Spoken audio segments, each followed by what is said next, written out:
ముఖ్యమంత్రి గారు.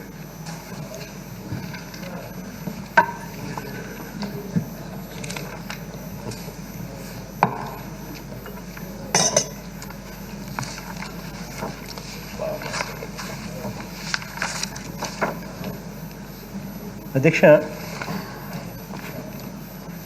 ఈరోజు ఆసక్తికరమైన చర్చ జరుగుతూ ఉంది అధ్యక్ష. డీసెంట్రలైజేషన్ మీద, దాని ఇంపాక్ట్ మీద. ఒకసారి గమనించినట్లయితే అధ్యక్ష, 1956 నుంచి 2014 వరకు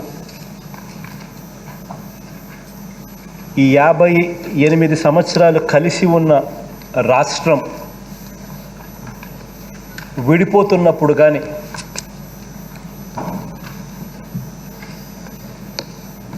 ఈ 1956 నుంచి 2014 దాకా ఈ 58 సంవత్సరాల పాటు రాజధానిగా ఉన్న హైదరాబాదును వదిలి వచ్చేయాల్సిన పరిస్థితి ఏర్పడుతున్నప్పుడు కానీ ఒక్కరోజు కూడా అధ్యక్ష ఎలాంటి ఉద్యమాలు కూడా చేయని చంద్రబాబు గారు,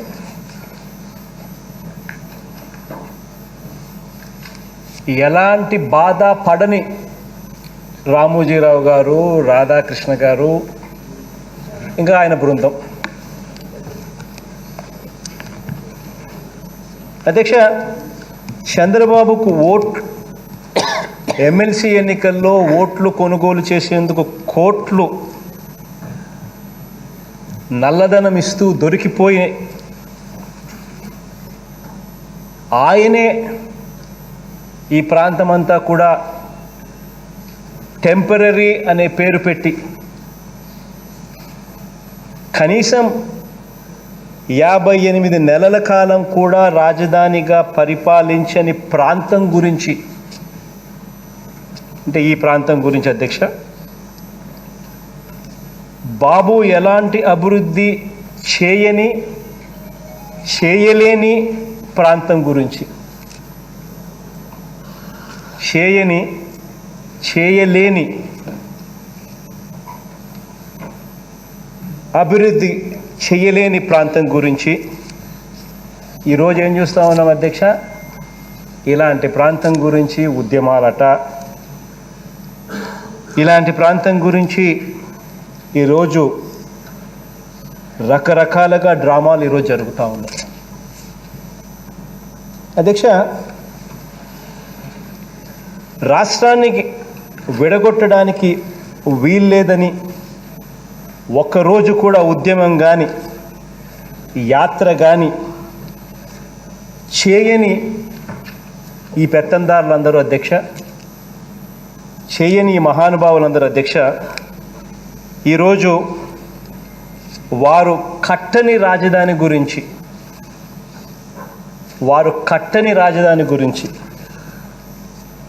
కట్టలేని గ్రాఫిక్స్ గురించి 1000 రోజులుగా ఒక కృత్రిమ ఉద్యమాన్ని, ఒక రియల్ ఎస్టేట్ ఉద్యమాన్ని, మిగతా ప్రాంతాల ఆత్మాభిమానాన్ని దెబ్బతీస్తూ, మరోవైపున ఇతర ప్రాంతాలను రెచ్చగొడుతూ ఈరోజు ఒక డ్రామా నడుపుతూ ఉన్నారు అధ్యక్ష. అధ్యక్ష,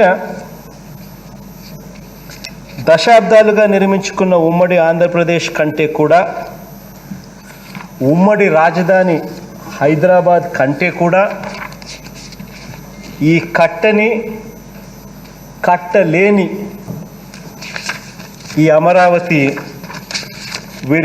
వీరి దృష్టిలో అధ్యక్ష ఎంతో గొప్పది. మరి ఒకసారి ఆలోచన చేయాలి అధ్యక్ష, ఎందుకు వీరి దృష్టిలో ఈ అమరావతి ఎంతో గొప్పది అన్నది ఒక్కసారి ఆలోచన చేయాలి అధ్యక్ష. అధ్యక్ష, ఎవరి అభివృద్ధి కోసం అధ్యక్ష వీరంతా కూడా ఉద్యమాలు చేస్తూ ఉన్నారు? ఇది కూడా ఆలోచన చేయాలి అధ్యక్ష. బీసీల అభివృద్ధి కోసమా, కాదే. పోనీ ఎస్సీల అభివృద్ధి కోసమా? అది కాదే. పోనీ ఎస్టీల అభివృద్ధి కోసమా? అది కాదే. పోనీ మైనారిటీల అభివృద్ధి కోసమా? అది కాదే. పేద ఓసీల అభివృద్ధి కోసమా? అది కాదే. 3 ప్రాంతాల అభివృద్ధి కోసమా? అది కాదే. కాదే, లేదే. కేవలం ఈ పెత్తందారుల సొంత అభివృద్ధి కోసం మాత్రమే అధ్యక్ష.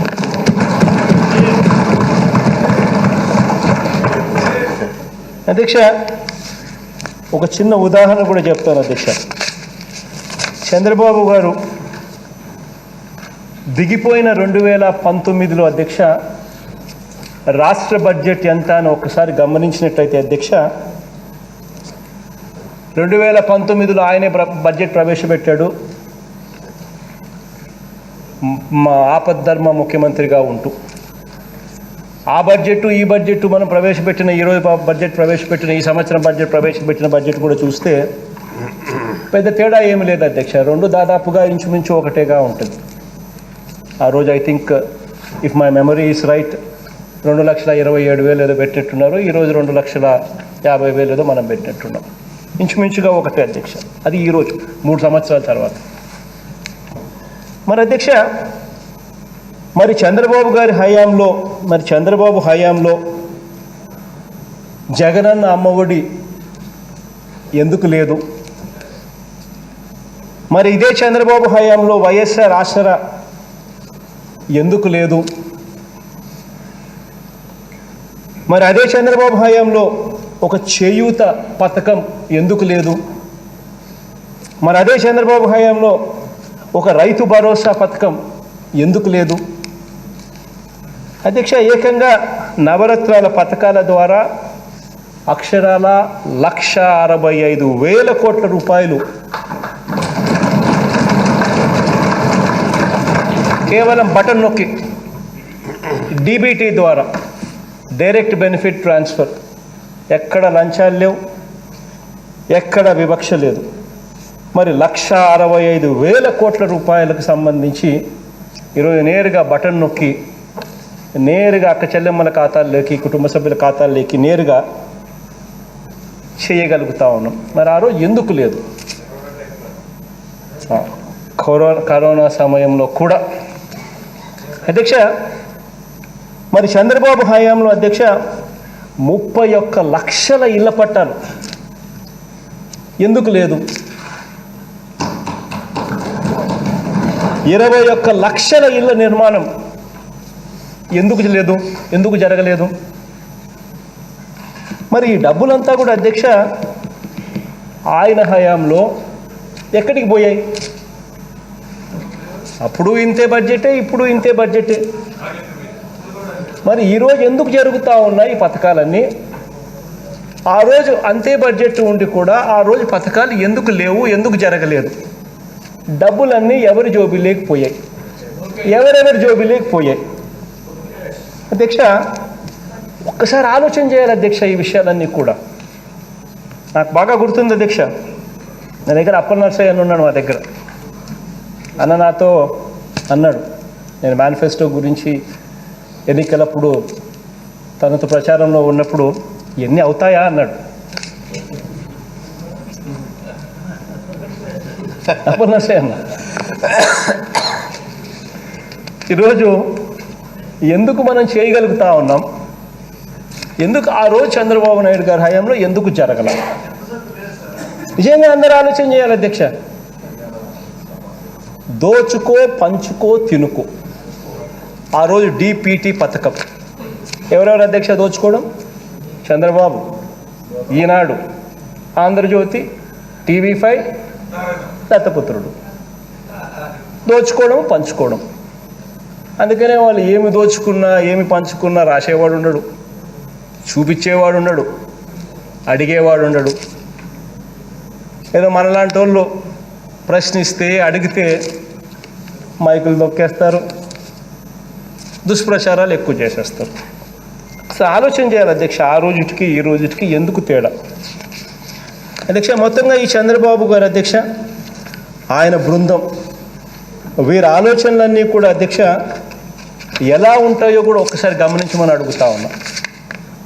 వీళ్ళ ఆలోచనలు రాజధాని అంటే మా బెనామీ భూముల ప్రాంతం మాత్రమే రాజధానిగా ఉండాలి, ఇంకెక్కడా కూడా ఉండకూడదు. ఈ పెత్తందారీల మనస్తత్వం ఉన్న ఈ మనుషుల ఆలోచనలు ఎలా ఉంటాయనంటే, పత్రిక అంటూ ఉంటే అది కేవలం ఈనాడు, మా చంద్రజ్యోతి, ఇవి మాత్రమే ఉండాలి, ఇంకా ఏ పత్రిక ఉండనే కూడదు. వీళ్ళ పెత్తందారీల మనస్తత్వం ఉన్న ఈ మనుషుల మనస్తత్వం ఎలా ఉంటుందంటే అధ్యక్ష, పచ్చళ్ళు అమ్మినా కూడా అవి మావాడి పచ్చళ్ళు మాత్రమే అమ్మాలి. ఇలా పెత్తందారి మనస్తత్వం ఉన్న ఈ మనుషుల మనస్తత్వం ఎలా ఉంటుందంటే అధ్యక్ష, వీళ్ళది చిట్ ఫండ్స్ ఈ వ్యాపారం చేసినా కూడా అది మావాడి చిట్ ఫండ్ మాత్రమే వ్యాపారం జరగాలి. ఈ పెత్తందారి మనస్తత్వం ఉన్న ఈ మనుషుల మనస్తత్వం అధ్యక్ష వీళ్ళది ఎలా ఉంటుందంటే అధ్యక్ష, డిపాజిట్స్ సేకరణ చేసిన మావాడే, అది కూడా ఆర్బీఐ నిబంధనలను ఉల్లంఘించి కూడా తీసుకోవచ్చు, చేయొచ్చు. మావాడైతే ఏమైనా చేయొచ్చు. అధ్యక్ష, ఈ పెత్తందారి మనస్తత్వం ఉన్న ఈ మనుషుల మనస్తత్వం ఎలా ఉంటుందంటే అధ్యక్ష, డైరీలు, పాలు అంటే ప్రభుత్వ రంగంలో లాభాల్లో ఉన్న చిత్తూరు డైరీని కూడా మూసేయాలి, నా హెరిటేజ్ కోసం ఆ డైరీల పీక పిసికేయాలి. ఈ పెత్తందారి మనస్తత్వం ఉన్న ఈ మనుషుల మెంటాలిటీ అధ్యక్ష, ఈ రంగం ఆ రంగం ఏం తేడా ఉండదు అధ్యక్ష. ఈ రంగం ఆ రంగం అనే తేడా లేదు, ఇంకెవరు అని తేడా లేదు, ఎవ్వరూ కూడా మార్కెట్లో ఉండకూడదు, నేను నా మనుషులు మాత్రమే ఉండాలి. అది ఇండస్ట్రీ అయినా, సినిమా అయినా, ఏదైనా సరే నేను నా మనుషులు మాత్రమే ఉండాలి. ఈ పెత్తందారీల మనస్తత్వం ఉన్న మనుషులు అధ్యక్ష, కార్పొరేట్ చదువులు తీసుకున్నా కూడా అధ్యక్ష కేవలం మా నారాయణ, మా చైతన్య మాత్రమే ఉండాలా, గవర్నమెంట్ బడులలో ఇంగ్లీష్ మీడియం కూడా ఉండకూడదు. అంటే ఈ పెత్తందారీల మనస్తత్వం ఉన్న ఈ మనుషుల మెంటాలిటీస్ మీకు చెప్తా ఉన్నా అధ్యక్ష. అన్ని వ్యవస్థల్లో కూడా నా మనుషుల చేతుల్లోనే ఉండాలి, అన్ని ప్రతిపక్ష పార్టీల్లో కూడా నా మనుషులే ఉండాలి.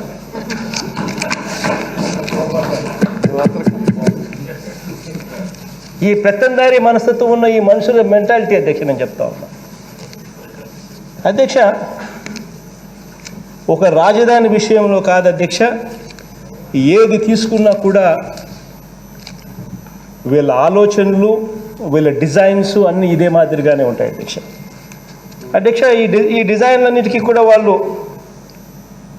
అందమైన పేర్లు కూడా పెడతా ఉంటారు అధ్యక్ష. ఎందుకనంటే మళ్ళీ పెద్ద పెద్ద అక్షరాలతో రాయాలా, బాగా చూపించాలి కాబట్టి పెద్ద పెద్ద పేర్లు, అందమైన పేర్లు పెడతా ఉంటారు అధ్యక్ష. అలాంటి కుట్రపూరితమైన ఒక డిజైన్ పేరు కూడా ఈ మధ్యకాలంలో మనం వింటూ ఉన్నాం. ఒకటే రాజధానిగా అమరావతి.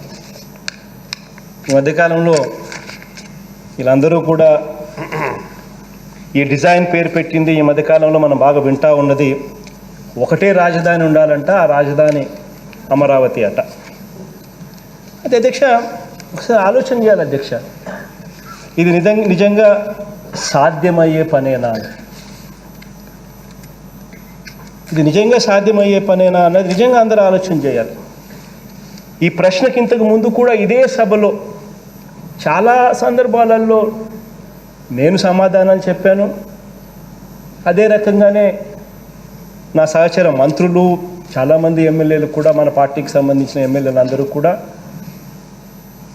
నేను చెప్పిన మాటలన్నీ కూడా విన్న తర్వాత అవును కదా, కరెక్టే కదా అని చెప్పి చాలామంది కూడా మాట్లాడడం కూడా జరిగింది అధ్యక్ష.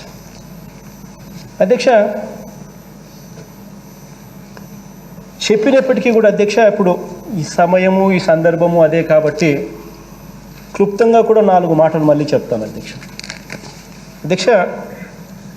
ఈ అమరావతి అనే ప్రాంతం మీద నాకు ఎలాంటి కోపం లేదు అధ్యక్ష.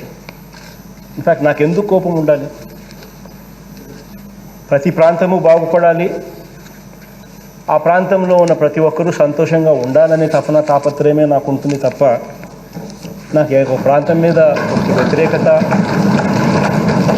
ఆ ప్రాంతంలో ఉన్న ప్రజల మీద వ్యతిరేకత అనేది ఎప్పుడూ ఉండవు అధ్యక్ష. ఈ అమరావతి అనే ప్రాంతం అధ్యక్ష, దీంట్లో కొన్ని విషయాలు మళ్ళీ ఒకసారి గుర్తుకు తెచ్చుకోవాలి మనమంతా. ఈ అమరావతి అనే ప్రాంతం ఇటు విజయవాడకు దగ్గరగా లేదు, అటు గుంటూరుకు దగ్గరగా లేదు.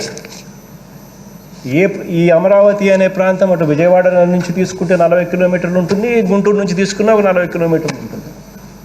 గుంటూరు అక్కడ ఉంటుంది, విజయవాడ ఎక్కడ ఉంటుంది, అమరావతి అక్కడ ఉంటుంది అధ్యక్ష. మరి ఇటువంటి విజయవాడకు కానీ గుంటూరు కానీ వీటికి ఏదానికి కూడా దగ్గరగా లేని ఈ ప్రాంతం అధ్యక్ష, వీటిలో అధ్యక్ష, ఈ ప్రాంతంలో అధ్యక్ష కేవలం బేసిక్ ఇన్ఫ్రాస్ట్రక్చర్, రోడ్లు కానీ, నీరు కానీ, కరెంట్ కానీ, డ్రైనేజ్ కానీ, ఇటువంటి బేసిక్ ఇన్ఫ్రాస్ట్రక్చర్, బేసిక్ సదుపాయాలకు మాత్రమే చంద్రబాబు నాయుడు గారే తానంతటి తానే ఇచ్చిన లెక్కల ప్రకారం ఈ దాదాపుగా 53,000 ఎకరాలకు గాను ఎకరాకు 2 కోట్ల రూపాయలు చొప్పున అక్షరాల 1,10,000 కోట్ల రూపాయలు అవుతుందని చెప్పి స్వయంగా ఆయనంతటా ఆయనే ఇచ్చిన లెక్కల అధ్యక్ష. అధ్యక్ష, మరి కేవలం 53,000 ఎకరాలు అంటే దాని అర్థం కేవలం 8 కిలోమీటర్ల రేడియస్, కేవలం 8 కిలోమీటర్స్ రేడియస్లో 53 ఎకరాల పరిధిలో 1,10,000 కోట్ల రూపాయలు కేవలం ఈ బేసిక్ ఇన్ఫ్రాస్ట్రక్చర్కే.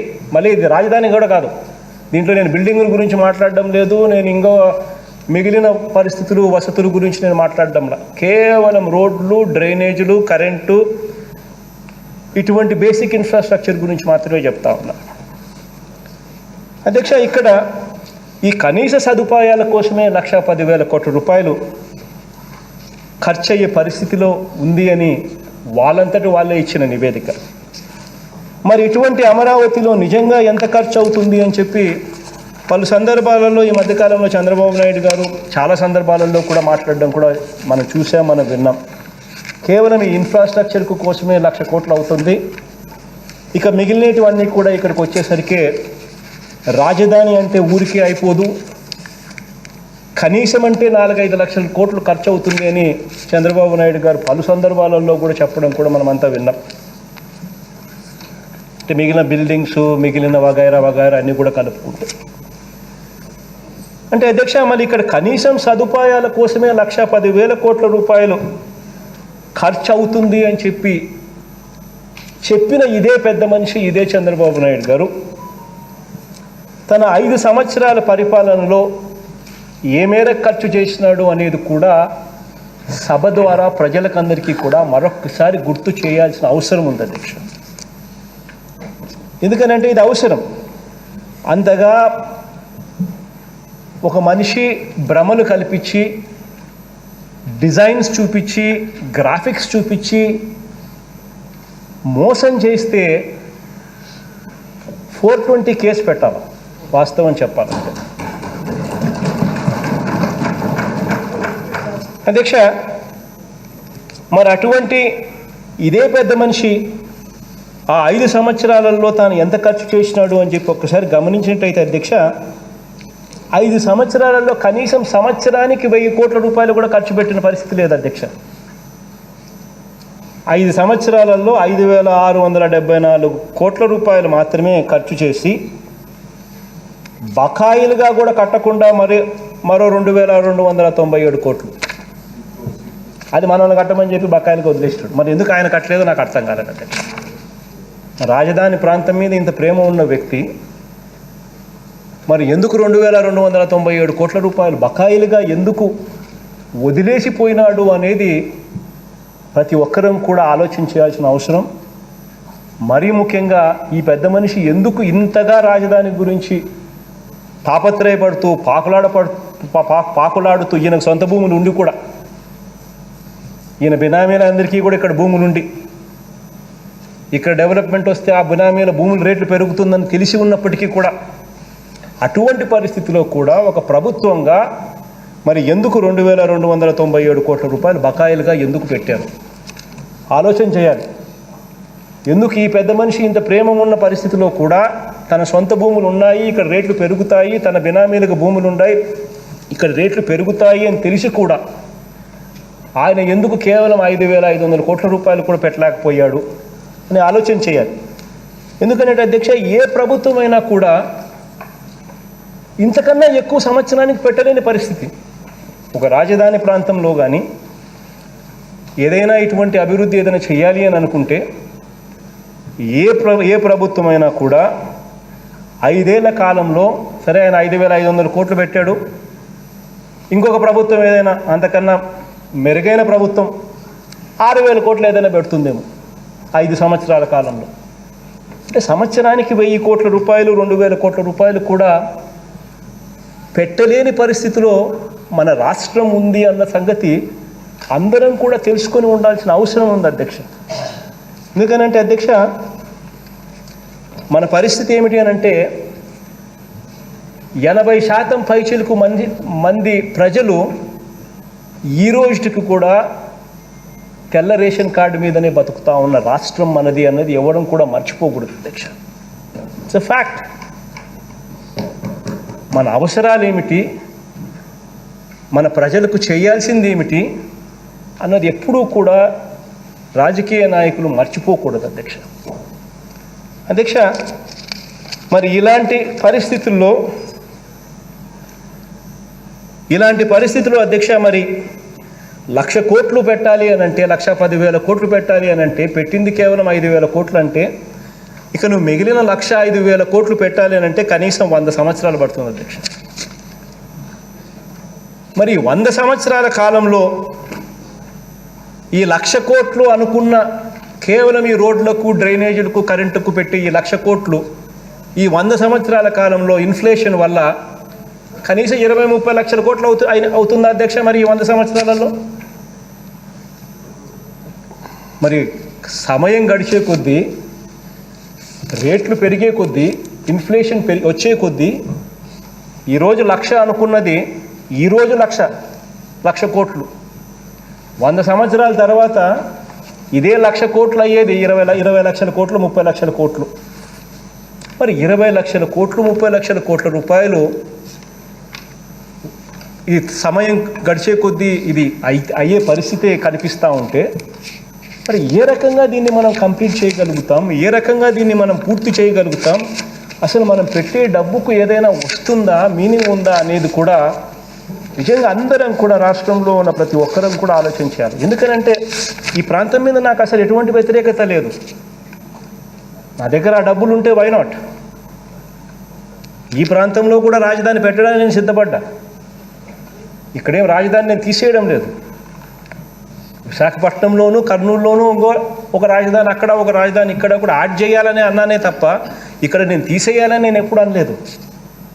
నా దగ్గర డబ్బులు ఉంటే వై నాట్? కానీ చేయగలుగుతామా అన్నది మనం అందరం కూడా ఒక్కసారి క్వశ్చన్ మార్క్ అందరం కూడా వేసుకోవాలి అధ్యక్ష. ఎందుకంటే it will be like a dream chasing.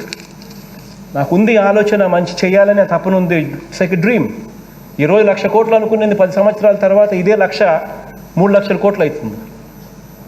మళ్ళా ఈ పొద్దు నేను ఈ 10 సంవత్సరాలలో నేను 30-40 వేల కోట్లు ఖర్చు పెట్టినా మళ్ళీ ఈ 1,00,000 కాస్త 3 లక్షల కోట్లు అయింది. అంటే మళ్ళీ నేను it's like a dream chasing. అంటే ఎప్పటికీ కూడా I will never be getting there. It will be works అన్నీ కూడా సగంలో కనిపిస్తూ ఉంటాయి, సగం ఫినిష్లో కనిపిస్తూ ఉంటాయి. ఆ సగంలో కనిపించే వర్కులన్నీ కూడా ఏంటివి? బిల్డింగులు కాదు, basic infrastructure, roads, current, drainage, నీళ్లు, ఇటువంటివి. అంటే it will be always a dream chasing అధ్యక్ష.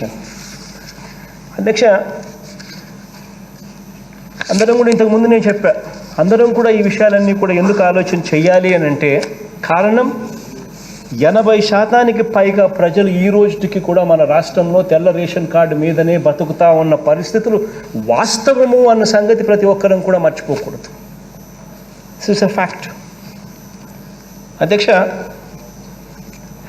మన రాష్ట్రము అని అంటే,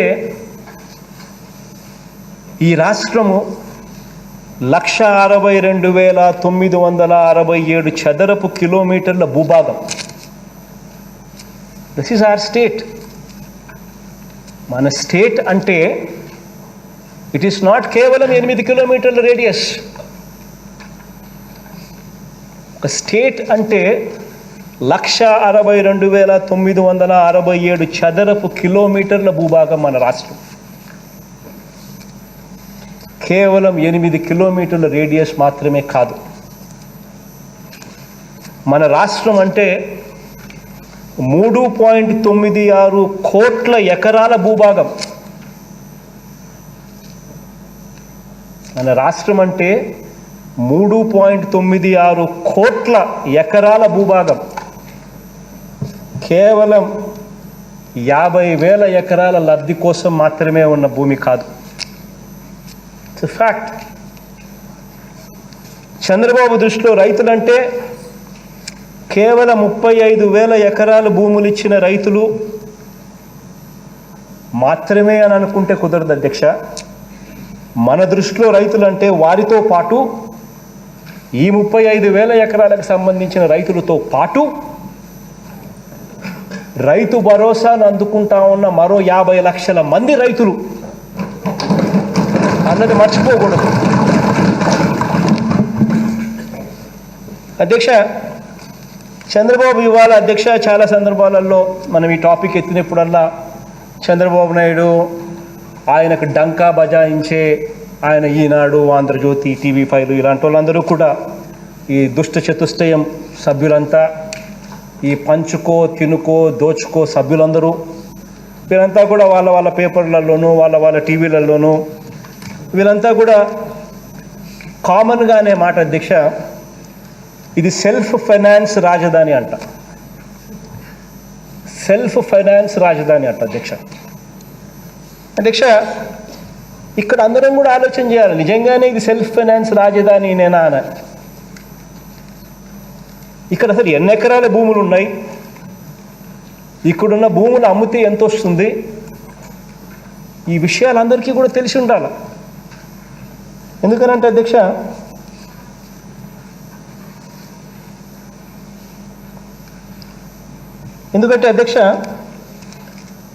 ఇక్కడ గ్రీన్ ట్రిబ్యునల్లు, రివర్ కన్జర్వేషన్ పరిధిలో ఉన్న ప్రాంతాలు ఇవన్నీ కూడా ఇక్కడే ఉన్నాయి అధ్యక్ష. అంటే ఇవన్నీ కూడా కృష్ణా నది పరివాహక ప్రాంతాలు ఇవన్నీ కూడా ఉన్నాయి. ఇవన్నీ దాదాపుగా 820 ఎకరాలు ఇటువంటి భూములు ఉన్నాయి అధ్యక్ష. లంక lands, NGT lands, between river and కరకట్ట ఇవన్నీ కలుపుకుంటే ఆ 820 ఎకరాలు తీసేస్తే అసలు ఎంత ల్యాండ్ ఉంది అని చూస్తే మరో 4,997 ఎకరాలు ఉంది అధ్యక్ష. అంటే ఈ 4,997 ఎకరాలు పోనీలే ఈ కృష్ణ, ఈ లంక భూములు, ఈ NGT ల్యాండ్స్ బిట్వీన్ కరకట్టు, బిట్వీన్ ద రివర్ అండ్ కరకట్టు ఇటువంటివన్నీ కూడా మళ్ళీ లెక్కేసుకుంటే కూడా మరో 820 ఎకరాలు. అంటే మొత్తం ఉండేదే 5,817 ఎకరాలు. ఇందులో 820 ఎకరాలు నువ్వు అమ్మాలనుకున్నా కూడా NGT కోర్ట్స్ ఒప్పుకోవు. ఈ పరివాహక ప్రాంతంలో వస్తూ ఉంది కాబట్టి కృష్ణ రివర్ బోర్డు కూడా ఒప్పుకునే పరిస్థితి కూడా ఉంటుంది. సో ఇవి తీసేస్తే మిగిలింది 4,990 ఎకరాలు మాత్రమే అధ్యక్ష. ఇది ఇంకోటి ఆశ్చర్యం ఏంటంటే అధ్యక్ష, వీళ్ళే చంద్రబాబు నాయుడు గారి గవర్నమెంటే 5/2/2019లో, చంద్రబాబు గవర్నమెంట్, ఇట్స్ నాట్ మన గవర్నమెంట్లో కాదు, 5/2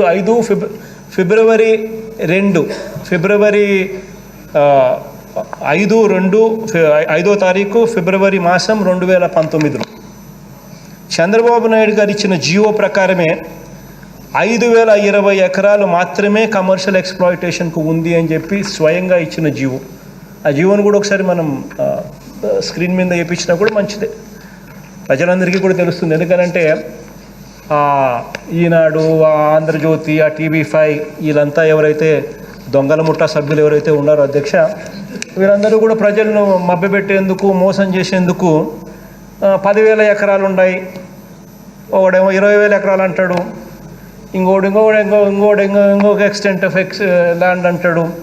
రకరకాల పద్ధతుల్లో వీళ్ళందరూ ఏముంది దగ్గర రాసేదే కదా, సెల్ఫ్ ఫైనాన్స్ మోడల్ అని చెప్పి చెప్పడానికి, దాన్ని డిఫెండ్ చేసుకునే దానికోసము ఇష్టం వచ్చినట్టుగా రాతలు రాయడమే కదా, పోయేదేముంది, ఒక పెన్ను, ఒక కలము, ఒక పేపరే కదా అని చెప్పి వాళ్ళు, టీవీలో చూపించడమే కదా అని చెప్పి వీళ్ళు, అందరూ కలిసి ప్రజలను మోసం చేయడమే కదా అని చెప్పి చేసేస్తూ ఉన్నారు. ఆ జీవో ప్రకారమే చంద్రబాబు నాయుడు గారి హయాంలో 5/2/2019 ఫిబ్రవరి మాసం 5వ తారీఖున ఇచ్చిన జీవో ప్రకారమే కమర్షియల్ ఎక్స్ప్లాయిటేషన్కు అవైలబుల్గా ఉన్న ల్యాండ్ 5,020 ఎకరాలు అధ్యక్ష. ఆ జీవోను కూడా ఒకసారి కాసేపట్లో టీవీ మీద కూడా చూపిస్తాను అధ్యక్ష. ఈ 5,020 ఎకరాలు మాత్రమే ఉన్న ఈ ల్యాండ్ను కొన్ని ఆయన ప్రకారం ఇప్పుడైతే మా లెక్కల ప్రకారం అయితే 4,997. అది అధ్యక్ష చూడండి అధ్యక్ష, అది 5/2/2019 డేటు, జీవో నెంబర్ 50. ఆ డేటు కూడా మీరు చూసే ఉంటారు, 5/2/2019. ఆ డేట్లో కమర్షియల్ ఎక్స్ప్లాయిటేషన్కు ముందు బొమ్మ ఉన్న ల్యాండ్ ఎంత అని చెప్పి, ఇంకా ముందు బొమ్మ ఎంత ఉంది అని చెప్పి చూస్తే అక్కడే ముందు బొమ్మ, ఇంకా ముందు బొమ్మ అక్కడ ఆ జీవో ప్రకారం వాళ్ళు చూస్తే వాళ్ళు ఇచ్చిన జీవోలు అధ్యక్ష, ఒకసారి చదవండి, చదివి వినిపిస్తుంది అధ్యక్ష. అండ్ అమౌంట్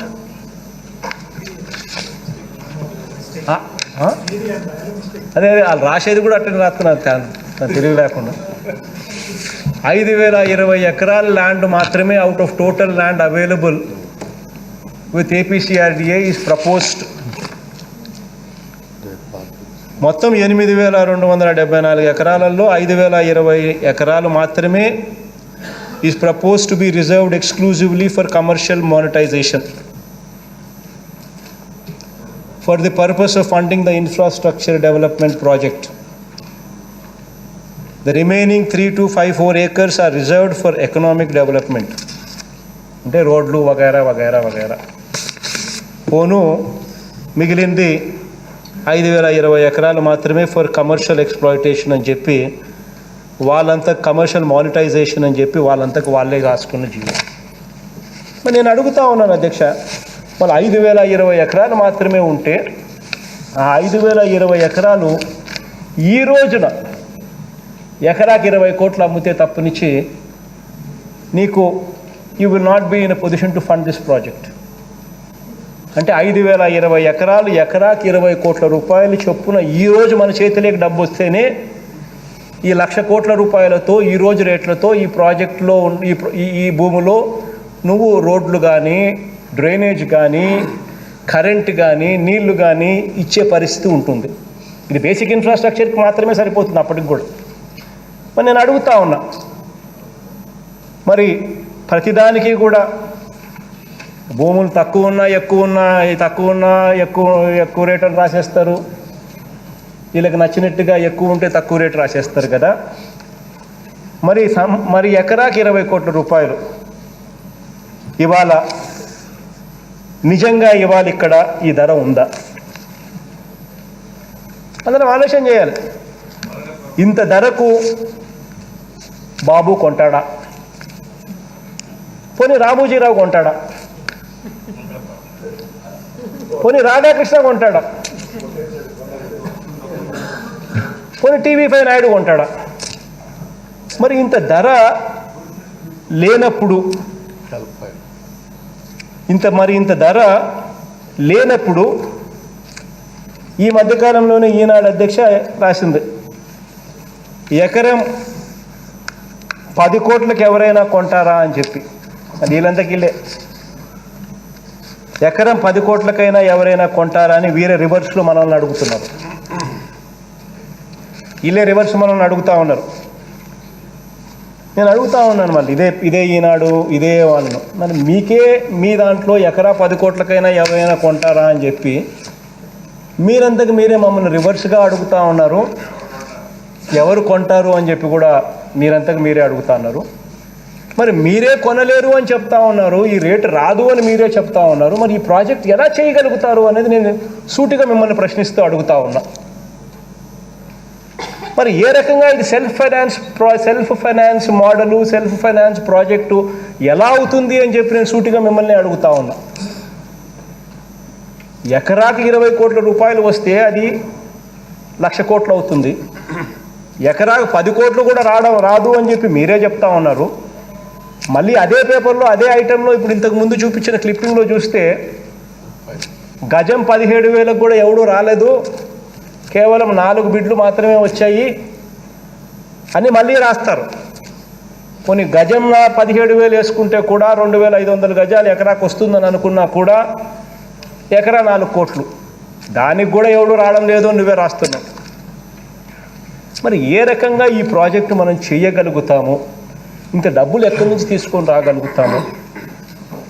ఇంత డబ్బులు మనం తీసుకొని రాలేకపోతే ఈ ప్రాజెక్టు అడుగులు ముందుకు పడకపోతే ఈ ప్రాంతంలో ఉన్న ప్రజలేం కావాలి, ఈ ప్రాంతంలో ఉన్న రైతులేం కావాలి, మిగిలిన రైతులు అఫ్కోర్స్ ఈ బినామీలు వీళ్ళ రైతులు అయితే ఎలాగో పోతారు అనుకోండి, అది వేరే విషయం. ఒక డ్రీమ్ని చూపించి ఆయన దాన్ని ఎక్స్ప్లాయిట్ చేసే కార్యక్రమం చేసినాడు. మిగిలిన వాళ్ళ పరిస్థితి కూడా ఏం కావాలి? అధ్యక్ష, మరో వంక అధ్యక్ష 1,10,000 కోట్లతో అధ్యక్ష ఒకవైపున పెట్టలేని పరిస్థితి ఇక్కడ కనిపిస్తూ ఉంది అధ్యక్ష. మరి కేవలం ఇందులో ఒక 10% 1,10,000 కోట్ల రూపాయలకు కాను అందులో 10% కేవలం 10,000 కోట్ల రూపాయలు విశాఖపట్నంలో పెడితే చాలు, విశాఖపట్నాన్ని ఎక్కడికో తీసుకొని పోగలుగుతాం మనం.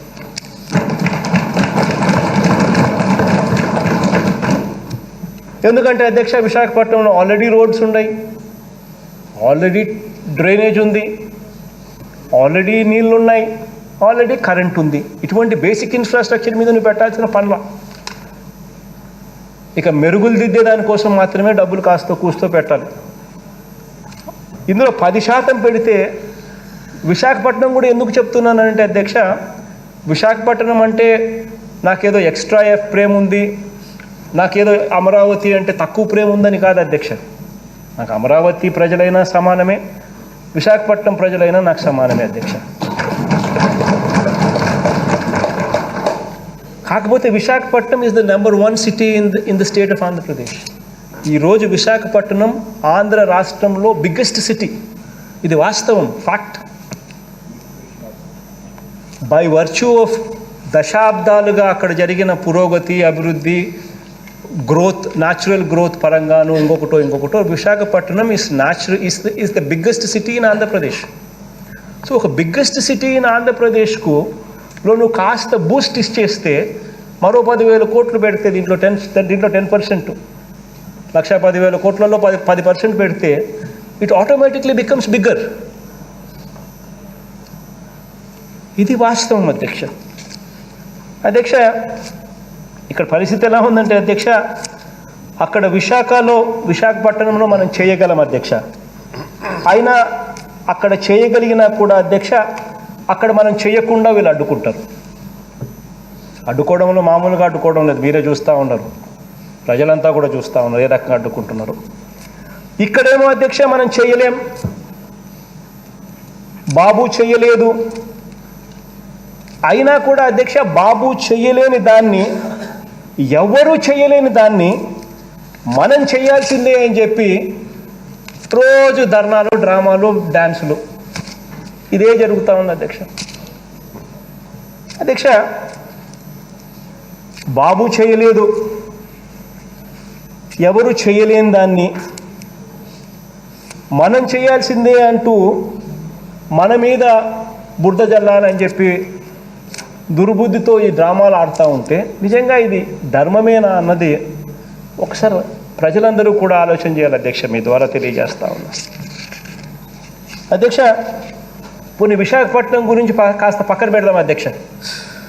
విశాఖపట్నాన్ని కాస్త పక్కన పెడదాం అధ్యక్ష. పోనీ కనీసం విజయవాడకైనా కూడా చంద్రబాబు ఏం చేశాడు అని చెప్పి ఒక్కసారి అడుగుదాం అధ్యక్ష. ఇదే విజయవాడ, ఈ నుంచి 40 కిలోమీటర్ల దూరం. ఇదే విజయవాడకి ఏం చేశాడు అని చెప్పి ఒక్కసారి గమనిద్దాం అధ్యక్ష. అధ్యక్ష, మన ప్రభుత్వం వచ్చాక అధ్యక్ష ఈ ప్రాంత అభివృద్ధి మీద ఎంత శ్రద్ధ పెట్టాము అన్నది అధ్యక్ష ఈ సభా సాక్షిగా కొన్ని విషయాలు చెప్తాను అధ్యక్ష. అధ్యక్ష, ఇవాళ విజయవాడకు వెస్టర్న్ బైపాస్ ఈరోజు డెవలప్మెంట్ జరుగుతూ ఉంది అధ్యక్ష. ఈ వెస్టర్న్ బైపాస్ కూడా వేయండి ఒకసారి. గన్నవరం సమీపంలోని అధ్యక్ష చిన్నౌటుపల్లి నుంచి గొల్లపూడి వరకు 30 కిలోమీటర్ల మేర 1321 కోట్ల రూపాయలతో ఈ రోడ్డు జరుగుతూ ఉంది అధ్యక్ష. అధ్యక్ష, ఇందులో ఈ 30 కిలోమీటర్లకు గాను ఈ చిన్నౌటుపల్లి నుంచి గొల్లపూడి వరకు జరగాల్సిన ఈ రోడ్డు కార్యక్రమంలో ఈ 30 కిలోమీటర్లకు గాను ఇప్పటికే 17.8 కిలోమీటర్లు పూర్తయింది అధ్యక్ష. అంటే దాదాపుగా 65% పనులు పూర్తయ్యాయి. 65% నిధులు కూడా ఖర్చు చేశాం. వచ్చే ఏడాది ఫిబ్రవరి కల్లా ఈ పనులన్నీ కూడా పూర్తవుతాయి. మరి 5 సంవత్సరాలు చంద్రబాబు నాయుడు ముఖ్యమంత్రిగా ఉన్నప్పుడు ఇది ఎందుకు చేయలేకపోయింది? ఇక గొల్లపూడి నుంచి అధ్యక్ష కృష్ణానది మీదుగా అధ్యక్ష బ్రిడ్జి కట్టి ఇటువైపున ఉన్న చిన్నకాకాని వద్ద చెన్నై హైవేను కలుస్తుంది అధ్యక్ష. ఈ లెంత్ అధ్యక్ష మరో 18 కిలోమీటర్లు అధ్యక్ష. దీనికోసం మరో 1600 కోట్ల రూపాయలు ఖర్చు పెడతా ఉన్నాం అధ్యక్ష. ఇప్పటి వరకు అధ్యక్ష దీంట్లో కూడా 33% పనులు పూర్తి చేశాం. 31% నిధులు కూడా ఇవ్వడం జరిగింది అధ్యక్ష. ఖర్చు చేయడం కూడా జరిగింది. 2024లో ఇది పూర్తి చేయడం కూడా జరిగిపోతుంది అధ్యక్ష. మరి అధ్యక్ష, నేను ఒకటే అడుగుతా ఉన్నాను అధ్యక్ష.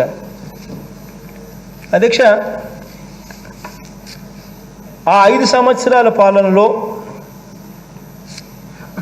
ఈ ప్రాజెక్టు రాకుండా దీన్ని అడ్డుకున్నది ఎవరు అని అడుగుతా ఉన్నా. ఎందుకు ఈ ప్రాజెక్టు రానిలేదు? ఎందుకు దీన్ని అడ్డుకున్నారు? ల్యాండ్ అక్విజిషన్ రాజశేఖర రెడ్డి గారి హయాంలోనే అయిపోయింది, చంద్రబాబు నాయుడు గారు రాకమునిపే అయిపోయింది. మరి కేవలం పనులు మొదలు పెట్టించి పూర్తి చేయించాల్సిందే. మరి ఎందుకు చేయలేదు? విజయవాడ మంగళగిరి బాగా విస్తరించడానికి ఈ ప్రాజెక్ట్ ఎంతో ఉపయోగపడుతుంది. కారణం విజయవాడ అభివృద్ధి కాకూడదు, ఈ విజయవాడ మంగళగిరి ప్రాంతం అభివృద్ధి కాకూడదు. కారణం అమరావతిలో బెనామీ భూముల విలువ పెరగాలి. ఇది ఏమన్నా బుద్ధా? ఇదేమన్నా పద్ధత? ఇటువంటి పెత్తందారి మనస్తత్వం ఉండడం ధర్మమేనా? ఆలోచన చేయాలి అధ్యక్ష. అందరూ కూడా, విజయవాడలో ఉన్న ప్రతి ఒక్కరు కూడా ఆలోచన చేయాలి. కృష్ణా జిల్లాలో ఉన్న వాళ్ళందరూ కూడా ఆలోచన చేయాలి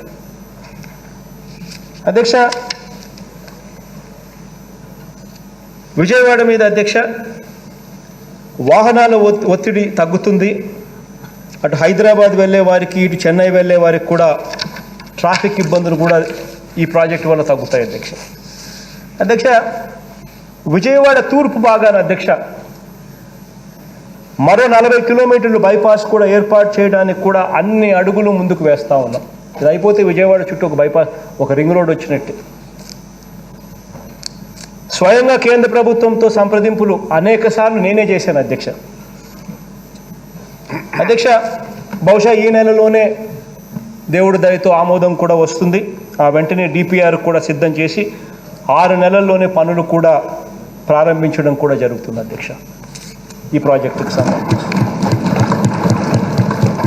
అధ్యక్ష కనకదుర్గ ఫ్లైఓవర్ అధ్యక్ష, ఇదే పెద్ద మనిషి చంద్రబాబు నాయుడు గారు 5 సంవత్సరాల పరిపాలనలో కనకదుర్గమ్మ గుడికి పక్కన ఫ్లైఓవర్ అధ్యక్ష 5 ఏళ్ళు ఆయనకు సమయం ఉన్నా పూర్తి చేయలే. మనం వచ్చాక పూర్తయింది అధ్యక్ష. ఇది అధ్యక్ష ఆలోచన చేయమని అడుగుతా ఉన్నా. ఇక బెంచ్ సర్కిల్ వద్ద అధ్యక్ష మొదటి ఫ్లైఓవర్, విజయవాడ ప్రజలందరూ కూడా దానికి సాక్షులు. ఆ మొదటి ఫ్లైఓవర్ బెంచ్ సర్కిల్ దగ్గర ఉన్న మొదటి ఫ్లైఓవర్ అధ్యక్ష 5 సంవత్సరాలు పూర్తి చేయలే. మనం వచ్చినాక పూర్తి చేశాం. పూర్తి చేయడమే కాకుండా అధ్యక్ష దాని పక్కన రెండో ఫ్లైఓవర్ కూడా మనం వచ్చాక దాన్ని స్టార్ట్ చేసి పూర్తి కూడా చేసి అది కూడా జాతికి అంకితం చేశాం. ఇవన్నీ కూడా అధ్యక్ష ఎక్కడ విజయవాడ బాగుపడుతుందో, ఎక్కడ విజయవాడకు మంచి జరుగుతుందో, ఎక్కడ విజయవాడకు మంచి జరిగితే అమరావతిలో తన బెనామీ భూములకు ఎక్కడ రేటు రాకుండా పోతుందో అని చెప్పి దుర్మార్గంగా అడ్డుకున్న పరిస్థితులు. అధ్యక్ష ఇదే విజయవాడ బాగుండాలి బాగుపడాలని అధ్యక్ష 100 కోట్ల రూపాయలు స్పెషల్ గ్రాంట్ కూడా ఇచ్చి కూడా విజయవాడ మున్సిపల్ కార్పొరేషన్లో పనులు కూడా చేయిస్తూ ఉన్నాం మనం. అధ్యక్ష ఇదే విజయవాడ నదికి ఆనుకొని అధ్యక్ష ఉన్న ప్రజలు తరచూ ఎప్పుడు వర్షం వచ్చినా కూడా ఎప్పుడు ఆడ ప్రకాశం బ్యారేజ్ దగ్గర 3 లక్షల క్యూసెక్లు 4 లక్షల క్యూసెక్లు ఎప్పుడు వచ్చినా కూడా మొత్తం ఆ కృష్ణలంక ప్రాంతం అంతా కూడా మునిగిపోయేది. అదే చెప్పి కృష్ణలంక ప్రాంతం అంతా కూడా మునిగిపోయేది. 5 సంవత్సరాలు ముఖ్యమంత్రిగా ఉన్నాడు. కనీసం ఆ కృష్ణలంక ప్రాంతం ప్రతి సంవత్సరం ఆయన కళ్ళ ముందునే మునిగిపోతూ ఉన్న పరిస్థితులు కనిపిస్తూ ఉన్నాయి. ముందు నుంచి కూడా మునిగిపోతూ ఉంది. పట్టించుకోవాలా అన్న ఆలోచన ఏ పొద్దు రాల. అధ్యక్ష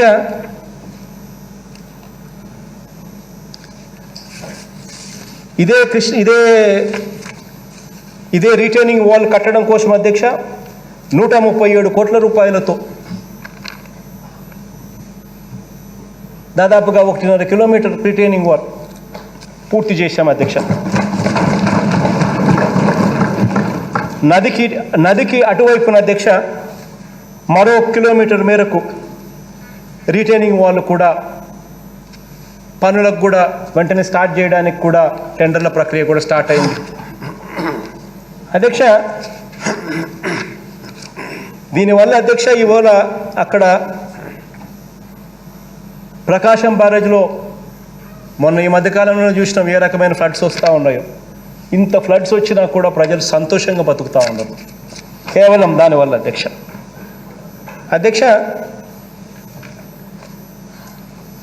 నాకు ఆశ్చర్యం కలిగిస్తుంది అధ్యక్ష. 5 ఏళ్ళ అధ్యక్ష ఇదే పెద్ద మనిషి చంద్రబాబు నాయుడు గారు ముఖ్యమంత్రిగా ఉంటూ కరకట్టుకి ఇటువైపున ఆయన నివాసం ఉండకూడని ప్రదేశంలో ఆయన నివాసం ఉండడం అనేది వేరే విషయం. కరకట్టుకు ఇటువైపున నదీ ప్రవాహాన్ని అడ్డుకుంటూ ఆయన ఇల్లు అక్కడే ఆయన ఉంటున్నాడు. కట్టుకోనో లేకపోతే బెనామీల పేరుతో కొనుక్కోనో మొత్తానికేమో ఉంటున్నాడు. అదే కరకట్టు రోడ్డు వైడనింగ్ ఆశ్చర్యం. ఈ పక్క నుంచి ఒక వెహికల్ వస్తే ఆ పక్క నుంచి ఇంకో వెహికల్ రాలేదు ఆ బ్రిడ్జ్ దగ్గర. కరకట్టు రోడ్డు దానికి ఈ పెద్ద మనిషి కనీసం దాని ఎక్స్పాన్షన్కు కరకట్టు రోడ్డు వైడనింగ్ కూడా పనులు మొదలు పెట్టినోడు 150 కోట్ల రూపాయలతో మనం దానికి శాంక్షన్ ఇచ్చి పనులు స్టార్ట్ అయినాయి. అధ్యక్ష ఇదే విజయవాడలోనే అంబేద్కర్ పార్క్ బెంజ్ రోడ్ దగ్గర బందర్ రోడ్డు మీద 260 కోట్ల రూపాయలతో విజయవాడకు సంబంధించిన ప్రజలు ఆహ్లాదకరంగా సాయంత్రం అయ్యేసరికి చక్కగా వాకింగ్ చేసుకొని పచ్చటి వాతావరణంలో చక్కటి గాలిని పీల్చుకునే వాతావరణం 260 కోట్ల రూపాయలతో వేగంగా పనులు జరుగుతూ ఉన్నాయి. ఈ ఏప్రిల్ నాటికి పూర్తవుతుంది అంబేద్కర్ గారి పార్క్. అధ్యక్ష అంతెందుకు అధ్యక్ష కనకదుర్గమ్మ గుడి ఏ రోజన్నా కానీ ఆ కనకదుర్గమ్మ చలవ వల్ల మనమంతా ఇలా బాగున్నాం. ఆ గుడిని అభివృద్ధి చేయాలి. అప్పుడప్పుడు అక్కడి నుంచి రాళ్ళు రప్పలు కూడా పడతా ఉంటాయి కొండపై నుంచి అని చెప్పి ఏ రోజు ఆలోచన చేసిన పాపాన పోల ఆ కనకదుర్గమ్మ గుడికి కూడా 70 కోట్ల రూపాయలు మన ప్రభుత్వం ఇచ్చిందని చెప్పి కూడా గర్వంగా చెప్తాను.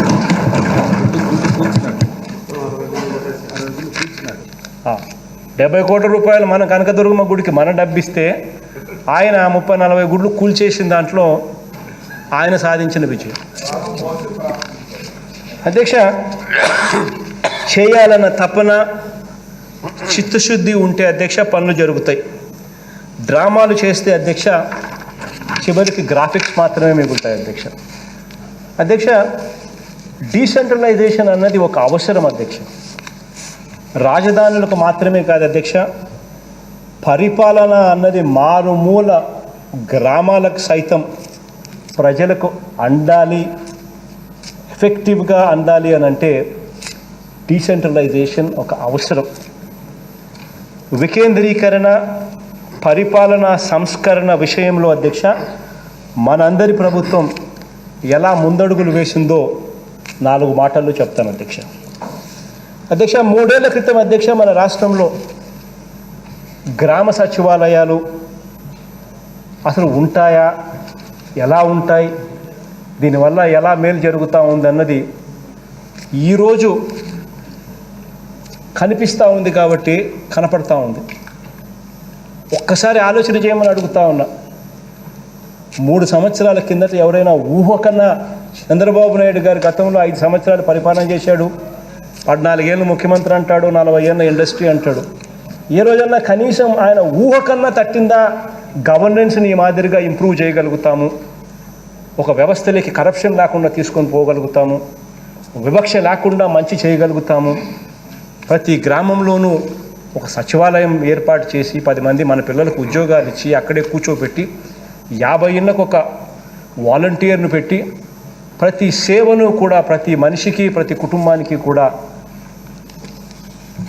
ఎఫెక్టివ్గా అందించగలుగుతాము అన్నది ఏ రోజైనా ఒక్క రోజైనా ఆయన ఆలోచన చేశాడు. 3 ఏళ్ల క్రితం అధ్యక్ష మన రాష్ట్రంలో గ్రామ సచివాలయాలు లేవు. ఇప్పుడు ఏకంగా 15,004 విలేజ్ అండ్ వార్డ్ సచివాలయాలు ఈరోజు కనిపిస్తూ ఉన్నాయి. ఒక్కో సచివాలయంలో దాదాపుగా 600 రకాల సేవలు అందిస్తూ ఉన్నాం. ప్రతి 2,000 మందికి ఒక సెక్రటేరియట్ కనిపిస్తూ ఉంది. ఇందులో దాదాపుగా 1,20,000 మంది మన పిల్లలు గవర్నమెంట్ ఉద్యోగులుగా పనిచేస్తూ ఉన్నారు. ఇక్కడ ఇంకొక సంతోషం కలిగించే విషయం ఇంకోటి ఏంటంటే అధ్యక్ష, ఈ 1,20,000 మందిలో 83%, 84% నా ఎస్సీలు, ఎస్టీలు, బీసీలు, మైనారిటీలు, నా చెల్లెమ్మలు, నా తమ్ముళ్ళు. సంతోషంగా చెప్తున్నాను అధ్యక్ష నేను ఈ మాటలు. అధ్యక్ష డీసెంట్రలైజేషన్ అంటే ఇది అధ్యక్ష. 3 ఏళ్ల క్రితం అధ్యక్ష గ్రామ వాలంటీర్ల వ్యవస్థ ఒకటి తేగలుగుతాము, ఎఫెక్టివ్గా తేగలుగుతాము, కరప్షన్ లేకుండా చేయగలుగుతాము, డిస్క్రిమినేషన్కు తావు లేకుండా సేవలు అందించగలుగుతాము అని ఈ చంద్రబాబు నాయుడు బుర్రకు 14 సంవత్సరాల ముఖ్యమంత్రి, 40 సంవత్సరాల ఇండస్ట్రీ అని చెప్పుకునే ఈ పెద్ద మనిషి బుర్రకు ఏ రోజైనా తట్టిందా అని అడుగుతా ఉన్నాం. ఈరోజు అధ్యక్ష 2,70,000 మంది గ్రామ వాలంటీర్లు రాష్ట్రంలో మారుమూల ప్రాంతాల్లో కూడా అధ్యక్ష సేవలు అందిస్తూ ఉన్నారు. ప్రతి 50 ఇళ్లకు ఒకరు వాలంటీర్ ఈరోజు ఉండి ఈరోజు ప్రతి ఒక్కరికి కూడా గ్రామంలో శభాషణ అనిపించుకునే విధంగా సేవలు అందిస్తారు. డీసెంట్రలైజేషన్ అంటే ఇది అధ్యక్ష. 1వ తేదీ సూర్యోదయానికి ముందే అధ్యక్ష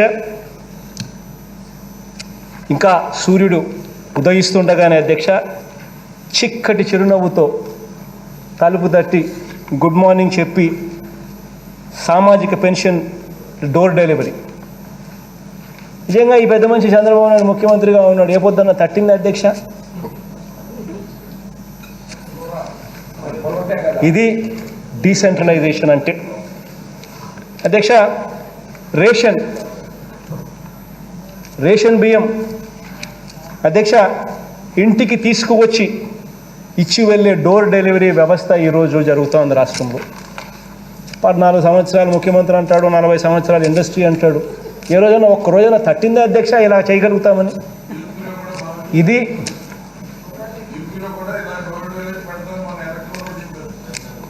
మన రాష్ట్రంలో డోర్ డెలివరీ ఎలా జరుగుతుందని చెప్పి ఇక్కడికి వచ్చి చూసుకొని పోతా ఉన్నారు మిగతా రాష్ట్రాలు. ఇది డీసెంట్రలైజేషన్ అంటే అధ్యక్ష. అలాగే అధ్యక్ష, మన గ్రామ వార్డు సచివాలయాల్లో ఈరోజు బర్త్ సర్టిఫికేట్ కానీ, కాస్ట్ సర్టిఫికేట్ కానీ, పెన్షన్ కార్డు కానీ, రేషన్ కార్డు కానీ, రైస్ కార్డు కానీ, ఆరోగ్యశ్రీ కార్డు కానీ, ఇలా ఏది కావాలన్నా కూడా అధ్యక్ష ఇన్ని రోజుల్లోనే ఇవ్వాలని గడువు పెట్టి అవి ఇచ్చే మెకానిజంను ఈరోజు అమలు చేస్తూ ఉన్నాం మన గ్రామంలోనే. నిజంగా ఇలా చేయగలుగుతాము అన్న ఆలోచన 14 సంవత్సరాల ముఖ్యమంత్రిగా పనిచేసిన వ్యక్తి, 40 సంవత్సరాల ఇండస్ట్రీ అని చెప్పుకునే వ్యక్తికి కనీసం ఒక్క రోజైనా తట్టిందే అని అడుగుతా ఉన్నా. ఇది అధ్యక్ష డీసెంట్రలైజేషన్ అంటే. అధ్యక్ష, మన గ్రామంలో ఉన్న రైతు భరోసా కేంద్రాలు చూడండి అధ్యక్ష. ఇంతకుముందు ఇలాంటి కాన్సెప్ట్ కనీసం 14 సంవత్సరాల ముఖ్యమంత్రి అని చెప్పుకునే వ్యక్తికి, 40 సంవత్సరాల ఇండస్ట్రీ అని చెప్పుకునే వ్యక్తికి గ్రామాలలో ఈరోజు రైతు భరోసా కేంద్రాలు మనకి కనిపిస్తూ ఉన్నాయి. పెట్టగలిగితే ఇలా సేవలు అందించగలుగుతామన్న ఆలోచన అయినా తట్టిందని అడుగుతా ఉన్నా. ఈరోజు ఏకంగా అధ్యక్ష రాష్ట్రంలో 10,778 రైతు భరోసా కేంద్రాలు విత్తనం నుంచి పంట అమ్మకం వరకు రైతన్నను ప్రతి అడుగులోనూ చెయ్యి పట్టుకొని తోడుగా నిలుస్తూ అడుగులు వేయిస్తూ ఉన్న వ్యవస్థ ఈరోజు మన గ్రామంలోనే ఈరోజు కనిపిస్తూ ఉంది అధ్యక్ష. ఇది డీసెంట్రలైజేషన్ అంటే. అధ్యక్ష, ఇక్కడ ఒక ఉదాహరణ కూడా చెప్పాలి అధ్యక్ష. ఎందుకనంటే ఈ వ్యవసాయ శాఖ కార్యాలయం ఉందనుకోండి అధ్యక్ష, రాష్ట్ర రాజధానిలో ఉంటుంది కాబట్టి రైతు భరోసా కేంద్రాలు ఏర్పాటు చేస్తే రాజధానిలో ఉన్న ఆఫీస్ చుట్టూ ఉన్న స్థలాలకు రేట్లు పడిపోతాయని ఎవరైనా ఉద్యమం చేస్తే ఎలా ఉంటుంది అధ్యక్ష? ఈరోజు వీళ్ళు చేసేది అదే అధ్యక్ష. ఇక్కడే ఉండాలా, ఈ రాజధాని భూములు రేట్లు పెరగాల, అన్నీ ఇక్కడే రావాలి, అన్నీ ఇక్కడే ఉండాలి, ఈ మాదిరిగానే ఉంటుంది అధ్యక్ష. అధ్యక్ష, డీసెంట్రలైజేషన్లో భాగంగానే అధ్యక్ష ఈరోజు ప్రతి గ్రామంలోనూ డిజిటల్ లైబ్రరీలు, విలేజ్ క్లినిక్లు, ఫ్యామిలీ డాక్టర్ కాన్సెప్ట్స్ ఇవన్నీ కూడా అధ్యక్ష మన గ్రామంలోనే అమలుకు వేగంగా ఈరోజు అడుగులు పడతా ఉన్నాయి. డీసెంట్రలైజేషన్ అంటే ఇది అధ్యక్ష. ఎక్కడికో పోవాల్సిన పనుల మన గ్రామంలోనే. మొన్న నేను వెళ్ళి అధ్యక్ష నేను డిజిటల్ లైబ్రరీ మా పులివెందుల నియోజకవర్గంలో వేల్పుల్ అనే గ్రామంలో మొన్న ఓపెన్ చేసిన అధ్యక్ష సచివాలయం అని చుట్టూ ఉన్న వ్యవస్థను. దాంట్లో డిజిటల్ లైబ్రరీకి పోయే అధ్యక్ష అన్ఇంటరప్టెడ్ బ్యాండ్విడ్త్తో internet, POP connection, point of presence connection అక్కడే ఫైబర్ గ్రిడ్కు 30 మంది పిల్లలు అధ్యక్ష వర్క్ ఫ్రమ్ హోమ్ ఆ వేల్పుల గ్రామంలో పనిచేస్తూ ఉన్నారు. ఇలాంటి వ్యవస్థ ఒకటి గ్రామ స్థాయిలో తీసుకొని వచ్చే కార్యక్రమం 14 సంవత్సరాల ముఖ్యమంత్రి, 40 సంవత్సరాల ఇండస్ట్రీ అని చెప్పుకునే వ్యక్తి కనీసం తట్టిందని అడుగుతా ఉన్నాను అధ్యక్ష. ఇది అధ్యక్ష డీసెంట్రలైజేషన్ అంటే. అధ్యక్ష, డీసెంట్రలైజేషన్లో భాగంగానే అధ్యక్ష గత 75 ఏళ్లలో కేవలం 2 జిల్లాలు మాత్రమే ఏర్పాటు చేస్తే అధ్యక్ష డీసెంట్రలైజేషన్కు నిజంగా అర్థం చెప్తూ మనందరి ప్రభుత్వం ఇప్పుడు ఏకంగా 13 జిల్లాలుంటే మరో 13 జిల్లాలు 26 జిల్లాలు చేసి ఈరోజు డీసెంట్రలైజేషన్కి అర్థం చెప్పారు. 51 రెవెన్యూ డివిజన్స్ ఉంటే 75 రెవెన్యూ డివిజన్స్ చేసి ఈరోజు డీసెంట్రలైజేషన్కి అర్థం చెప్పాం. 91 పోలీస్ డివిజన్స్ ఉంటే ఈరోజు 103 పోలీస్ డివిజన్స్కు పెంచి ఈరోజు డీసెంట్రలైజేషన్కు అర్థం చెప్పాం అధ్యక్ష. అధ్యక్ష, చివరికి అధ్యక్ష రెవెన్యూ డివిజన్ అంటే గుర్తుకొచ్చింది అధ్యక్ష. రెవెన్యూ డివిజన్ అంటే చివరికి కుప్పంలో రెవెన్యూ డివిజన్ పెట్టండి అని చెప్పి చంద్రబాబు నాయుడు గారు నాకు లేఖ రాశారు అధ్యక్ష. మరి ఆయన ముఖ్యమంత్రిగా ఉన్న 5 సంవత్సరాలు ఏమి గాడిదలు కాస్తా ఉన్నాడో నాకైతే తెలియదు అధ్యక్ష. కానీ ఆ పెద్ద మనిషి చెయ్యకపోగా కుప్పంలో ప్రజలు ఒత్తిడి చేస్తే ఆ ఒత్తిడి మేరకు ఈరోజు నన్ను అడక్క తప్పని పరిస్థితిలో ఈరోజు ఆయన ఉన్నాడు అని అంటే 14 సంవత్సరాలు ముఖ్యమంత్రిగా పనిచేసిన వ్యక్తి, 40 సంవత్సరాలు ఇండస్ట్రీ అని చెప్పుకునే వ్యక్తి, నిజంగా ఆయన తాను చెప్పే మాటలకు అర్థం ఉందా అనేది ఒకసారి ఆలోచన చేయాలి అధ్యక్ష. అధ్యక్ష, ఇది అధ్యక్ష డీసెంట్రలైజేషన్ అంటే అధ్యక్ష పరిపాలన వికేంద్రీకరణ అధ్యక్ష ఎంతటి ఫలితాలను ఇస్తూ ఉందో మనం అందరం కూడా మొన్నటి గోదావరి వరదల్లోనే చూసాం అధ్యక్ష. నిజంగా అధ్యక్ష మొన్నటి గోదావరి వరదలు ఈ మధ్యకాలంలో ఎవరు కూడా చూడని వరదలు, ఆ స్థాయిలో వరదలు వచ్చాయి అధ్యక్ష. గత 34 సంవత్సరాల కాలంలో ఇటువంటి వరద ఆంధ్ర రాష్ట్రం చూడాల. అటువంటి పెద్ద వరద ఈ మధ్యకాలంలో మనకు సంభవిస్తే అధ్యక్ష, అటువంటి పరిస్థితిలో కూడా అధ్యక్ష ఈరోజు నేను గర్వంగా కూడా చెప్తా ఉన్నా అధ్యక్ష, కేవలం డీసెంట్రలైజేషన్ వల్ల మాత్రమే బియ్యం కానీ, బంగాళాదుంపలు కానీ, కందిపప్పు కానీ, పామ్ ఆయిల్ కానీ, ఉల్లిపాయలు కానీ, దీంతోపాటు 2000 రూపాయలు తక్షణ సహాయం కానీ ఏ ఒక్క కుటుంబానికి కూడా అందలేదని ఒక్కరంటే ఒక్కరు కూడా చెప్పకపోవడం, ఇది అధ్యక్ష డీసెంట్రలైజేషన్. అంత ట్రాన్స్పరెంట్గా అధ్యక్ష, అంత వేగంగా అమలు చేయగలిగాం అధ్యక్ష. మన ప్రభుత్వం ఏర్పాటు చేసిన గ్రామ వార్డు సచివాలయాలు, ఈ వాలంటీర్ వ్యవస్థ ఎంత పగడ్బందీగా పనిచేస్తూ ఉందో మనమంతా కూడా కోవిడ్ సమయంలో, కోవిడ్ సంక్షోభంలో కూడా అందరం కూడా చూసాం అధ్యక్ష, ఎంత ఎఫెక్టివ్గా పనిచేస్తూ ఉందో. గడిచిన 100 ఏళ్లలో అధ్యక్ష గోదావరి చరిత్రలో, గోదావరి వరదల చరిత్రలో అతిపెద్ద ఇన్ఫ్లో వచ్చినప్పటికీ కూడా అధ్యక్ష ప్రతి 2 కిలోమీటర్లకు ఒక వాలంటీర్ కట్టల వద్దనే కాపలా కాసి ప్రతి క్షణం కూడా అధికార యంత్రాంగాన్ని అప్రమత్తం చేయడం మన కళ్ళతో మనం చూసాం అధ్యక్ష. గతంలో ఇలాంటి పరిస్థితులు ఎక్కడైనా వస్తే అధ్యక్ష మనకున్న వ్యవస్థ ఏమిటి అధ్యక్ష? నదికి ఇటువైపున ఒక జిల్లా, అటువైపున ఒక జిల్లా. ఈ 2 జిల్లాల్లో ఒక కలెక్టరు, ఒక జేసీ, ఒక ఎస్పీ. ఆ జిల్లాకు ఒక కలెక్టరు, ఒక జేసీ, ఒక ఎస్పీ. ఈ జిల్లాకు ఒక కలెక్టరు, ఒక జేసీ, ఒక ఎస్పీ. ఈరోజు అధ్యక్ష అవే 2 జిల్లాలకు ఈరోజు అధ్యక్ష 6 మంది కలెక్టర్లు, 6 మంది జేసీలు, 6 మంది ఎస్పీలు.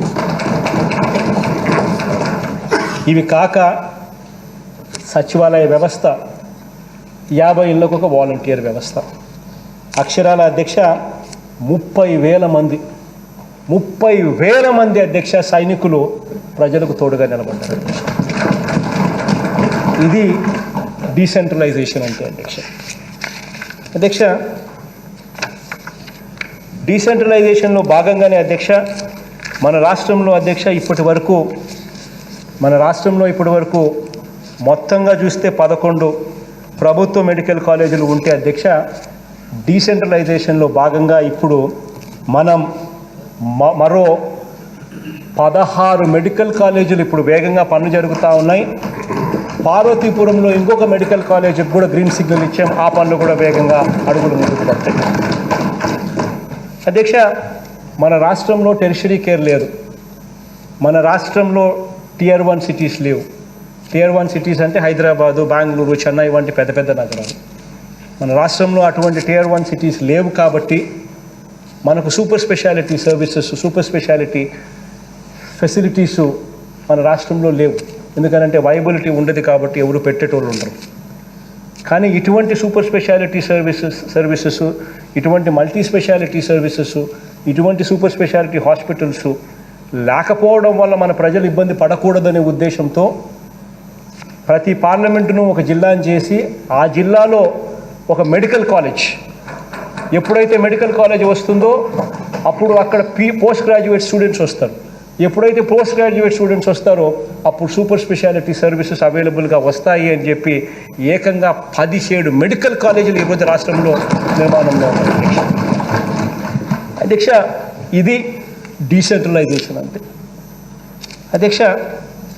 నేను ఇదే గౌరవ సభలో అధ్యక్ష గతంలో ప్రతిపక్షంలో ఉన్నప్పుడు కూడా ఇప్పుడు కూడా అధ్యక్ష గత మూడు సంవత్సరాలుగా కూడా అధ్యక్ష అధికారంలో ఉంటూ కూడా వికేంద్రీకరణ అవసరాన్ని పదే ప్రతి సందర్భంలోనూ చెప్పడం జరిగింది అధ్యక్ష.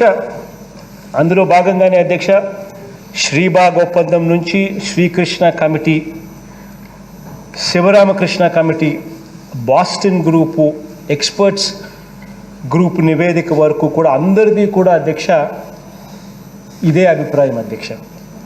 అభివృద్ధి అయితేనే రాష్ట్రం బాగుపడుతుందని, అభివృద్ధి అన్నది అన్ని ప్రాంతాలకు చేరాలి అని చెప్పి అధ్యక్ష. ఇక్కడ ఒక సామెత కూడా గుర్తుకొస్తుంది అధ్యక్ష. తివిరి ఇసుము నుండి తైలంబు తీయవచ్చు, మురగతృష్ణలో నీరు త్రావవచ్చు, కుందేటి కొమ్మునైనా సాధింపవచ్చు, మూర్ఖుని మనసు రంజింప శక్యమేనా అని అధ్యక్ష. ఇది అన్నది భర్తృహరి అధ్యక్ష, ఆయన సుభాషితం అధ్యక్ష. అంటే దీని అర్థం ఏంటంటే అధ్యక్ష, ఇసుక నుంచి నూనెైనా కూడా తీయచ్చేమో కానీ, ఎండమావిలో కూడా నీరు తాగవచ్చేమో కానీ, కుందేటి కొమ్మును తీసుకురావచ్చేమో కానీ, చంద్రబాబు లాంటి వాడిని ఈ దుష్ట చతుష్టయాన్ని, ఈ మూర్ఖత్వం నుంచి ఒప్పించడం మాత్రం ఎవరి చేత కాదు అని అధ్యక్ష. డీసెంట్రలైజేషన్ వల్ల ఇన్ని మంచి కనపడతా ఉంటే, ఇంత మంచి జరుగుతూ ఉంటే, దీన్ని కూడా డ్రామటైజ్ చేసి, వక్రీకరించి, అబద్ధాలు జోడించి, ప్రాంతాల మధ్య భావోద్వేగాలు పెంచి, అసలు ఎందుకు ఇక్కడి నుంచి అక్కడికి పోతున్నారో తెలియడం లేదు అధ్యక్ష. ఇక్కడ నుంచి ఉత్తరాంధ్రకు పోయి అక్కడ ఉత్తరాంధ్ర గుడుల్లో ఆ దేవుణ్ణి ఏమని మొక్కుతారు అధ్యక్ష? ఆ ప్రాంతంలో అభివృద్ధి వద్దు, అభివృద్ధి అంతా కూడా ఈ ప్రాంతానికే రావాలి అని ఆ ప్రాంతపు దేవుణ్ణి మొక్కడానికి దారి పొడుగునా వీళ్ళు పోతారట. అక్కడ ఉత్తరాంధ్ర ప్రజలు వీళ్ళని చూసి గమ్ముగా ఉండాలట. ఇది సాధ్యమయ్యే పని అధ్యక్ష. వాళ్ళకు కూడా భావోద్వేగాలు ఉండవా? మరి వాళ్ళకు భావోద్వేగాలు ఉన్నప్పుడు ఆ భావోద్వేగాలను రెచ్చగొట్టడానికి ఏకంగా ఈయన మనిషి వీళ్ళందరి చేతాడికి పంపించడం ధర్మమేనా? అంటే ఇల్లు కొట్టుకోవాలి, ప్రాంతాలు కొట్టుకోవాలి, ప్రాంతాల మధ్య విద్వేషాలు పెరగాలి. దానివల్ల చంద్రబాబు నాయుడుకు తెలుసు అధ్యక్ష, రాష్ట్రంలో ఎలాగో పూర్తిగా తుడిచిపెట్టుకొని పోతాడు. గతంలో 23 సీట్లు వచ్చాయి, ఇప్పుడు ఆ 23 సీట్లు కూడా రావు.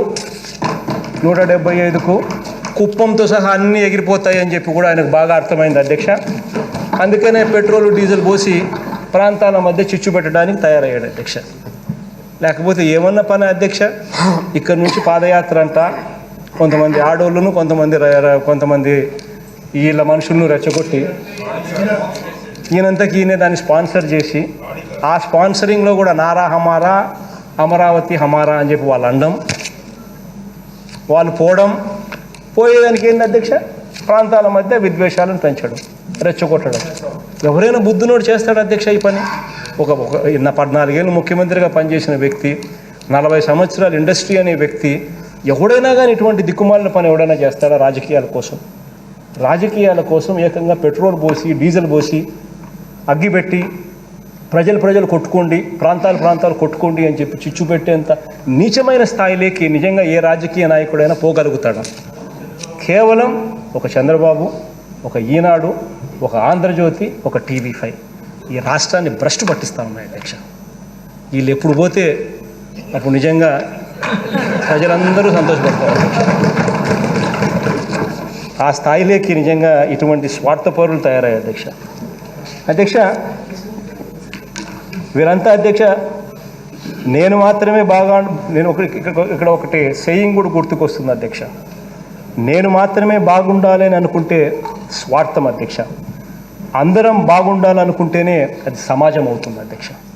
ఇట్స్ వండర్ఫుల్ స్టేట్మెంట్ అధ్యక్ష. మనం తీసుకువచ్చిన ప్రతి సంస్కరణ అమలు చేస్తూ ఉన్న ప్రతి పథకం అధ్యక్ష ఈ సమాజంలో కనీసం 80 నుంచి 95% ప్రజలకు ఉపయోగపడేది అధ్యక్ష. అందుకని అధ్యక్ష తలెత్తుకుని మంచి చేస్తూ ఉన్నామని చెప్పి కూడా చెప్పచ్చు అధ్యక్ష. అధ్యక్ష ఇందుకు అనుగుణంగానే అధ్యక్ష అన్నీ ఆలోచించి తర్వాతే అధ్యక్ష డీసెంట్రలైజేషన్ పాలసీని ఈరోజు అమలు చేస్తూ ఉన్నాం అధ్యక్ష. అధ్యక్ష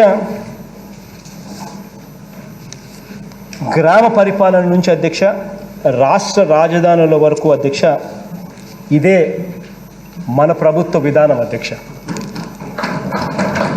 ఇంటింటికి మనిషికి మంచి చేయటమే మన ఎజెండాగా గత 3 సంవత్సరాల 3 నెలల కాలం ఇదే రకమైన పరిపాలన ఇచ్చాం అధ్యక్ష. ఇంటింటికి అధ్యక్ష మనిషికి న్యాయం చేసే పరిపాలనే మనం ఇచ్చామని చెప్పి కూడా సగర్వంగా చెప్పగలుగుతాం అధ్యక్ష. అధ్యక్ష మరోసారి చెప్తా ఉన్నాను అధ్యక్ష, నేను ఈ ప్రాంతం అభివృద్ధికి వ్యతిరేకిని కాదు అని చెప్పి మరొకసారి కూడా చెప్తా ఉన్నాను అధ్యక్ష. వ్యతిరేకిని కాదు కాబట్టే 3 రాజధానుల్లో ఒక రాజధాని ఇక్కడే ఉండాలని చెప్పి కూడా కోరుకున్న వ్యక్తిని అధ్యక్ష.